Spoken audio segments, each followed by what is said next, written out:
What's good? Brian Tong here, and welcome to the Apple Bits for everything good and bad inside the world of Apple. And let's just jump into the latest reports from Ming-Chi Kuo and Digitimes that both claim 2 new AirPods models are likely coming at the end of this year or early 2020. Can you believe that?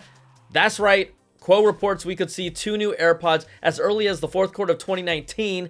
Now, one of the AirPods will feature an all-new form factor design with a higher price than the recent second-generation AirPods. Those cost $159 right now with a standard case and $199 with the wireless charging case. Now, the other AirPods will be a more iterative update with the same current pricing.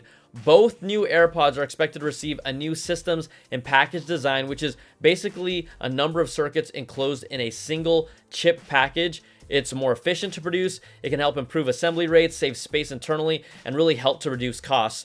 Now, Kuo doesn't report what the new AirPods will look like with this new form factor, and let's just hope they bring a new design because, Apple wouldn't let that go 3 years in a row, right? Would they? Would they?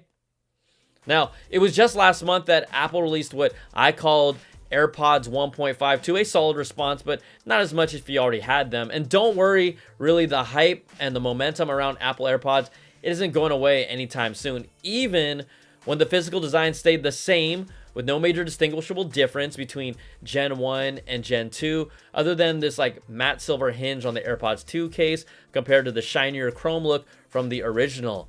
Ooh. Now, the current AirPods bring a new H1 chip design for hands-free, I'll call it Yay Siri, 50% more talk time compared to the previous AirPods, and faster syncing to devices. But if we really do see AirPods 3 in 2019, and my hunch is that they're really more likely to come out in early 2020, unless momentum of sales for the AirPods 2 just aren't doing so well that they really need another catalyst. Now, if you look back, Bloomberg's Mark Gurman reported all the way back in June of 2018 that Apple was working on new AirPods with noise cancellation, water resistance, and increasing the range that they can work away from an iPhone or iPad. So let's see, better noise canceling would be huge.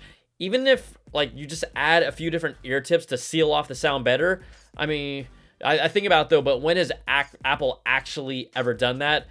The answer is that they haven't.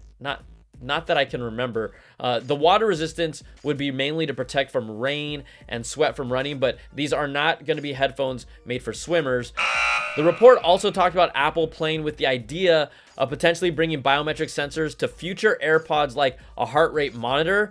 And I'm not sure that's going to make it for the 3rd gen AirPods, but if you just add better sound, better noise canceling, water resistance, and a new form factor, now we're talking about something worth upgrading for.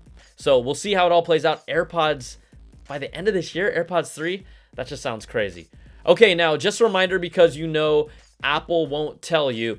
If you signed up for Apple News Plus after Apple's March 25th event, Thursday, April the 25th is the day to cancel if you don't want to be charged for it. Now, I signed up, I wanted to check it out, I barely used it, and then I canceled my subscription. I don't think it's bad at all, but you just have to be the right kind of person to use this service. So if you want to cancel it, go to the Apple News app, go to the following icon on your iPhone. It's on the bottom of the sidebar on an iPad, and then tap on cancel free trial, and boom, you are good to go. So thanks for playing. Now, this week also, the Apple Watch celebrated its 4th birthday. And you know what? It took some time to get there before it became a product that I could 100% recommend to anyone that was looking to get one. But you know what? They got there in year 4, and it is honestly one of Apple's best products to date that still requires an iPhone to set up. I've been saying this for a while. One day, I hope you can just set it up without the need for any iPhone, but I get why they do it. It's all about the ecosystem. Now, I don't expect to see any really major hardware changes with the Series 5 Apple Watch. They really did that with the 4, but I'm still gonna wish for a FaceTime camera, because that all I want is that true Dick Tracy watch. I know we'll get there. I know we will, because technology. So happy birthday, Apple Watch. You are 4 years old. All right, that's it for this week. Not the biggest news week, but if you like this video, thumbs up, subs up, and hit that notification bell. Ding! To get the latest videos from me. And if you want to go deeper with Apple, check out my weekly Apple Bits XL audio podcast. We really dive into the stories that matter All my content is completely independent, and you can help me by supporting it at patreon.com/BrianTong. Thanks so much for watching. Take care, be safe, and we'll talk soon. Peace.